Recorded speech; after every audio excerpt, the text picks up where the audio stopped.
here to discuss what remains a huge security threat, former INS and DEA officer Michael Cutler, and also Zack Taylor, the chairman and border security expert for the National Association of Former Border Patrol Officers. Michael Skyping in from New York, Zack on the phone from Arizona. To you both, we thank you for your time again this morning on America's Forum. And Zack, let me start with you. That James O'Keefe video, I don't know if you've seen it, but what is the latest you have heard from that area where geographically you're very close, Arizona's border with the Mexican state of Sonora? Well, JD, good morning, and thank you for inviting me on. We're hearing some very interesting facts that support our previous understanding of what's going on at the border, and that is that a lot of people are coming here that are not from Central America, and also there is a very strong indication that the International Organization for Migration under the United Nations has a large responsibility for this migration, which explains how these people get here from Central America relatively unscathed and so clean. It's been my experience, and I'm sure everyone else's that has worked the border, that people that make that trip, by the time they get here, they're pretty dirty. They're pretty well, well worn on the road because they're not usually riding in a vehicle or an aircraft. So it looks like people from outside of the United States and Central America had a hand in bringing this surge into the United States. And the planning goes back as far as the 2011 Morton memos. Well, again, and this bears some amplification. I want to make sure I understand this. You're telling us with the complicity of a Department of the United Nations, these people both logistically and financially are being backed to be brought into the United States? It looks like from the evidence that we're looking at right now that was posted on August the 7th, that is correct. Michael, let me turn to you. We have spoken time and again about border security being national security. Zack again points out, and sadly it's nothing new, not everybody's coming from Central America, not everybody's coming from Mexico. You are getting people from the Mideast. Given your background, your study of what is transpiring, how real is the threat of another 9/11, not from overseas and ISIS, but from ISIS or other organizations coming across our southern border? Well, it exists at all border. Look, whether the point, and it's really amazing that Lindsey Graham, a guy who was part of the Gang of Eight, who wants to give illegal aliens identity documents, lawful status, with no capacity to interview these folks, let alone do a field investigation to make certain that no one's committing fraud, because we know the fraud level in some cases runs to 90%. Go back to the 9/11 Commission report to which I provided testimony. Immigration fraud, visa fraud were key issues. And what's so frustrating for me personally is that I did my very first congressional hearing back on May 20th, 1997 on the issue of visa fraud, immigration benefit fraud. That hearing was predicated on two terrorist attacks carried out inside the United States in 1993. First, the CIA got hit by a guy by the name of Kansi, a Pakistani national, who applied for political asylum, lied through his teeth.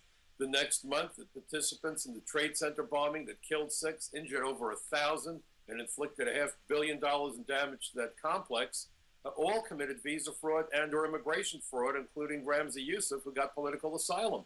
So you look at all of these failures of the system, and then you have the Tsarnaev brothers just about a year ago, again, political asylum fraud up in Boston, the marathon attack. And now we're hearing from Graham that we better be careful about ISIS not coming here. We're hearing the same thing from Dianne Feinstein. And meanwhile, these very same politicians are firm supporters of comprehensive immigration reform, which, and I think you know, I wrote a commentary for the Washington Times. Senator Jeff Sessions quoted me from the floor of the Senate on several occasions. I called it the Terrorist Assistance and Facilitation Act. We're getting hammered because of the visa waiver program. We're getting hammered because we know we've naturalized aliens who've been involved with terrorism. The Times Square bomber was a naturalized American citizen. And yet the immigration component to national security is being ignored by almost all of our members of Congress and certainly by this administration. This failure to connect the dots, and Michael, you make mention of it with Senator Lindsey Graham very prominently yesterday on one of the Sunday talk shows. Zack Taylor, you're from Arizona. I represented Arizona. Its two United States senators, John McCain and Jeff Flake, of course, also advocates of the amnesty bill. And you just wonder why there is a failure to connect the dots. I mean, how is ISIS is not going to come on winged feet into the United States? They're going to have to use other ways to get here. But there's another point, Zack, that we need to talk about in the news, and that is now we hear, surprise, surprise, that there was a failure to document, even to list the juveniles brought in from Central America. So they've been brought into the interior of the country, and they haven't even been, there apparently is not a list of who they are and where they've been sent and in whose care or guardianship they find themselves. What should that tell us, Zack Taylor?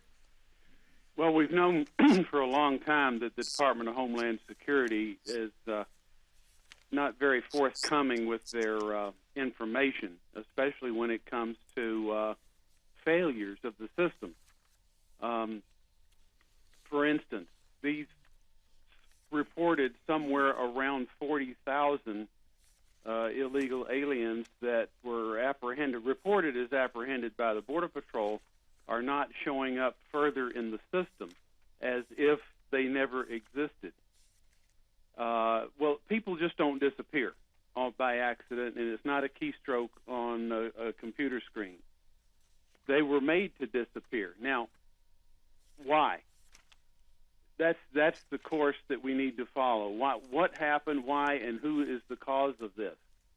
Because some of these people, as we know, are from China and from the countries which have had the Ebola outbreak, apprehended somewhere between 71 and 100 from West Africa. And if the agents are correct telling us they're catching between 10 and 20%, that means that between 350 and 700 are unknown from West Africa, and there's like 3,500 from China since the 1st of 2014 that are known to have come into the country.